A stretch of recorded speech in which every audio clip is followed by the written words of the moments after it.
The craze around generative AI is as big as blockchain, but it is different. When you look at the blockchain industry, it's very much dependent on everybody adopting it. So it kind of failed because regulators and large entities didn't jump on it, so then you couldn't get to the mass deployment that blockchain needs. Crypto, well, it's an alternative asset. It goes against the biggest assets we have on Earth. So that's a very big mafia to go up against. So that's why it's also had its ups and downs as well. Generative AI is actually quite different. It doesn't need mass adoption in the sense of its application. It's just something that you can do by yourself in your companies and make quite a big difference. It doesn't require mass adoption. It is totally different because a lot of it is free for you to use. So there isn't that element of monetary incentives to get you to use it. And there isn't that, dependency on other people to use it for you to be able to do it yourself. The other thing that makes generative AI relatively different as well is the fact that it's based on LLM, but it's a large language model. As you all know way better than I do, law is essentially the practice and the art of language and how you put your arguments across and how you use it to devise different contracts. So the way that this AI has been trained is on language. The way that it has indexed all of the language available to it around the web and different documents is different as well. The way that it's indexed that information, the way it's vectorized it, is done it in a much more efficient and faster and cost-effective manner. It was able to capture a lot of the information around the world, index that, understand context, and then build the start of a type of general AI, general intelligence. So it is quite different to how other AI systems were set up before. And when you look at AI previously as well, because AI has been around for 40, 50 years, it's not new, AI needs a lot of data for it to become effective. It needs a lot of data scientists. It needs a lot of engineers to build models. But the way that LLM has been done under the vectorizing format is different as well. It's almost self-learning and getting prompts from people to guide it in the right way. So it's self-learning with human in the loop, which is quite different to how traditional AI was being built before as well. It's the first AI system that you can really talk to and ask it any question.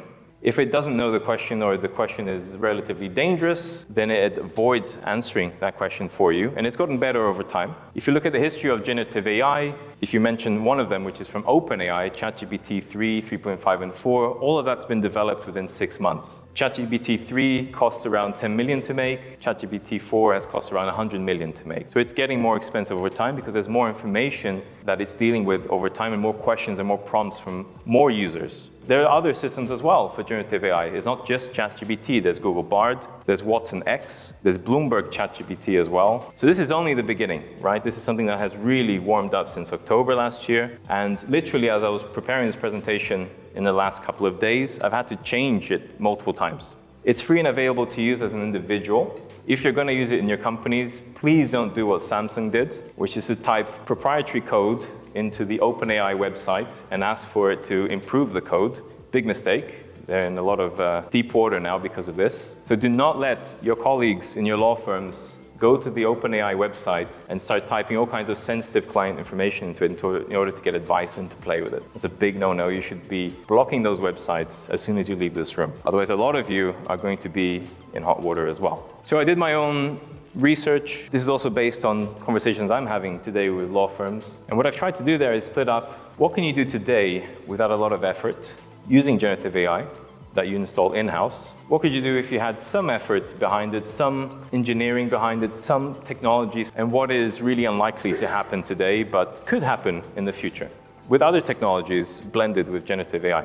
So I guess you won't be surprised, there's a lot in regards to legal research. I myself have used ChatGPT to ask questions around different, for instance, can you run a company effectively and risk-free without having companies set up just by being a person? Gave me a lot of great advice. But I think also when you're doing your own research as well, if you install it internally, I think it could be very, very valuable. Drafting legal documents, there are databases for NDAs and all this kind of thing, right? But I also ran a couple of tests, running certain types of documents for very specific situations. Generative AI was able to help me. And I ran that past a couple of lawyers who actually said it was pretty good. Doing due diligence, reviewing legal documents, suggesting clauses that are missing from contracts, giving you a risk score on a document, on a contract. If there's anything that your associates have missed or you've missed, you can always run it past the system as well. Continuous learning, Hopefully a lot of lawyers in your law firms have done the exams. This is an industry that you continuously learn. And you can ask questions also to generative AI. I've done my analysis there, and what I'm going to do next is show you a couple of examples of solutions that are available in the market today that are tried and tested. Again, some law firms really recommend it, some of them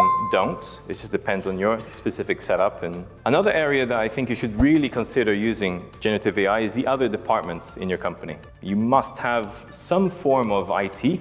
You must have some form of HR, marketing, and there must be a team for finance, for collecting payments, and all sorts of things, depending on what kind of practices and how big your practice is. At the bottom, you'll see different percentages. There's a range of how much generative AI can transform those different departments. And this is a combination of my own opinion, things that I have seen myself, things that I have done myself, and things that I see that consultants are also pushing out in terms of research. So let's go through a couple of these. I know that maybe you don't fully appreciate all these other departments, but they do contribute a relatively large cost base, and they do impact on the productivity of your law firms. So looking at IT, for instance, when you look at data security, data audits, you can run a lot of that through ChatGPT today.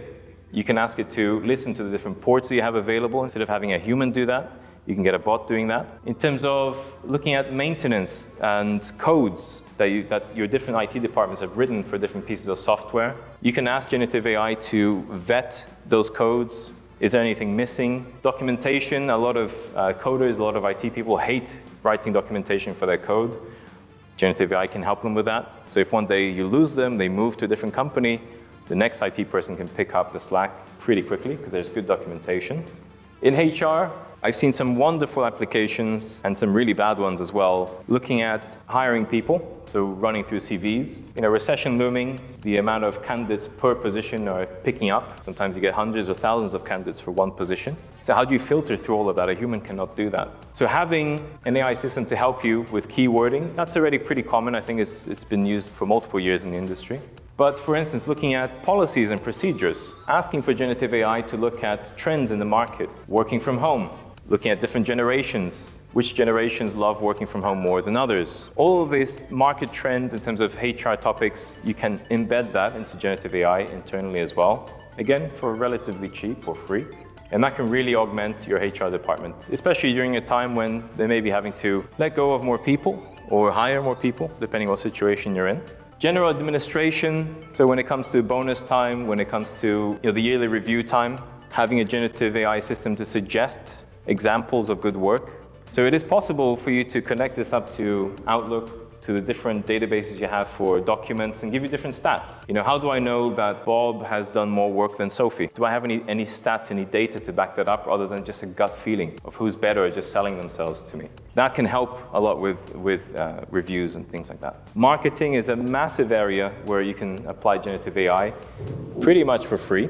So you can run digital campaigns. You can tell the generative AI system, I have £10,000 to run a campaign for the next 6 months in regards to X, Y, and Z. Tell me all the stages that I need to run through, and even suggest the companies that can help me with photography, with video editing, etc., and events and so on. It can give you that pretty effectively.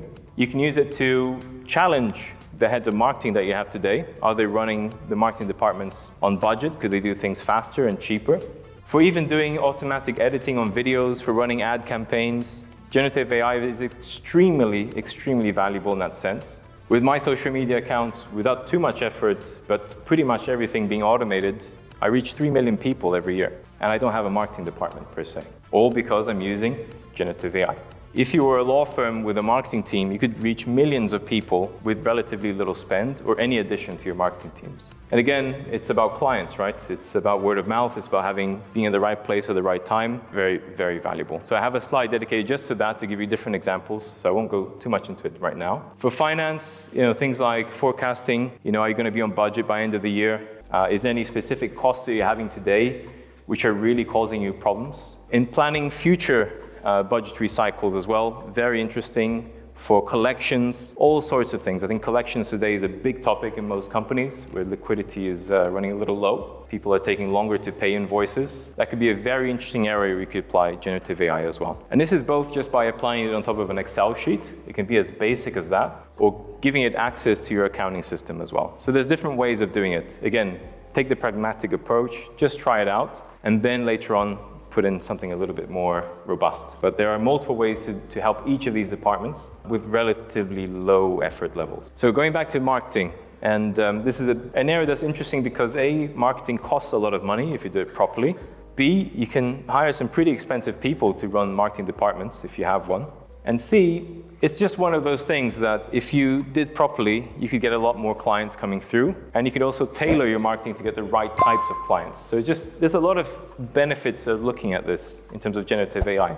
So rewriting your website is not only about having a website that shouts credibility, it's also about being able to be seen in the world. All of the search engines run on SEO optimization, but also if you write your website in the right way, you will start getting mentioned on generative AI systems as well. So maybe you've heard, but when generative AI was out, in the first 5 days, it broke the world record for the most amount of users in 5 days. I think it was 100 million users. So that was only in the first 5 days. I think today we're talking about hundreds of millions of users, if not 1 billion plus. These people are using generative AI instead of search, instead of Google. So that gives you an idea of if you optimize your websites, you'll be able to be noticed by people using these generative AI systems. So pretty important, I think. Blogs, just talking about what's happening in the industry, interesting cases, that's always interesting for a client to look at. It gives them confidence that you're passionate about the topic, you divulge information, that you are trying to lead the industry in that sense. You can write a lot of your blogs using generative AI as well, with relatively little effort. In terms of publications, I'm sure many of you are asked sometimes to contribute to magazines, publications, etc. And you must spend hours or days thinking about what you're going to say, what you're going to write. Again, generative AI can be very helpful there. Social media posts is definitely one of the most effective ways to get clients from Generation Y, Generation Z, the younger clients, because that's what they look at, that's what they pay attention to. So if you really don't want to be part of this space, you don't want to waste too much time, there is ways you can use generative AI for that element as well. The way you build your generative AI model, it will also listen to your style, the way that you like to talk about things. You can build it in the way that it sounds like you, it behaves like you as well, so that every time you do something using it, it doesn't sound like a totally different person has written it. Again, marketing strategies, building whole marketing campaigns just by asking ChatGPT to help you, to suggest companies. If you don't like it, you can ask it to give you other suggestions, cheaper companies, more expensive companies, etc. So there's a lot of help you can get there. And then just generating marketing videos, there are hundreds, literally hundreds of websites that charge as little as $20 to $10 a month to help you generate content without having a huge amount of video editing teams and photography teams behind you. So again, it's about being there, being at the right place at the right time. Having this help with generative AI, I think, could bring you a lot more interest in terms of clients, and it could also maybe even help you tailor the types of clients that you're attracting in case you're getting the wrong type coming through your door. I do know the law industry is very based on word of mouth. I certainly know when I've needed a lawyer, I've always asked a friend. But I think with the younger generation, they don't have a friend to ask, have they ever used a lawyer? It's probably pretty rare that somebody has by the time they're 20 or so. So they will look online, they will depend on online content more than ever. And that will just grow with time as the new generation comes in.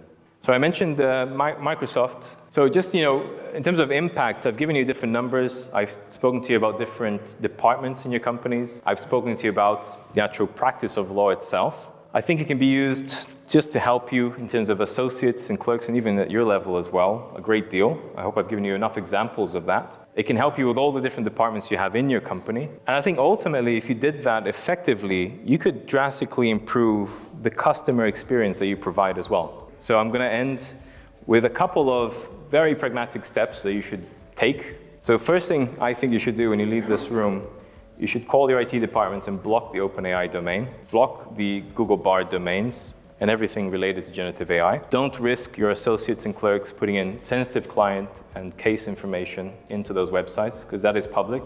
That is a serious data leak situation.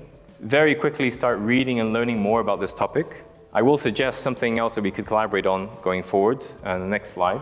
I think you should not hire a very expensive consultancy. I think a lot of us sometimes we hear something new, we think there's a big opportunity, we go and hire, I won't mention names because I am in an interesting environment, but if you get some of the big 4, big 10 consultancy firms to go and do this, it will cost you hundreds of thousands. It's not going to be cheap. And for what outcome? You don't have a clear definition of how you're going to use this today. So be nimble, get somebody that understands it from a practical point of view, and I think start that way. Start small. I think it's important that your workforce gets trained on this as well. Don't let this go by. Bring it up in meetings. Get your associates learning about this topic, because they could also give you great suggestions of how they could utilize this as well. And I think it's really important that you do some POC, POVs, so proofs of concept, proofs of value. Try it out yourself, get your hands dirty, get a couple of your trusted colleagues to test this for you and to show you the different results. You don't need to be an IT geek to use this. This is something you can learn off the internet by watching videos, asking people how to set it up, etc. And I think once you've come through the curve of thinking small, do a proof of concept, testing it out, collect all of the different results of the brainstorms that you've had in the POCs and POVs, and really start thinking about this as a business case. So if I put X amount of time and money into this, what is the return I'm going to get? Think of it as a business return type situation, because I think that's the most tangible way of thinking about things. I've put in a certain amount of effort, I'm expecting to have a certain type of outcome. And then scale it. If it pays off, it looks like the return is going to be interesting and it's going to help you, then look at how to deploy this globally if you have many offices, etc.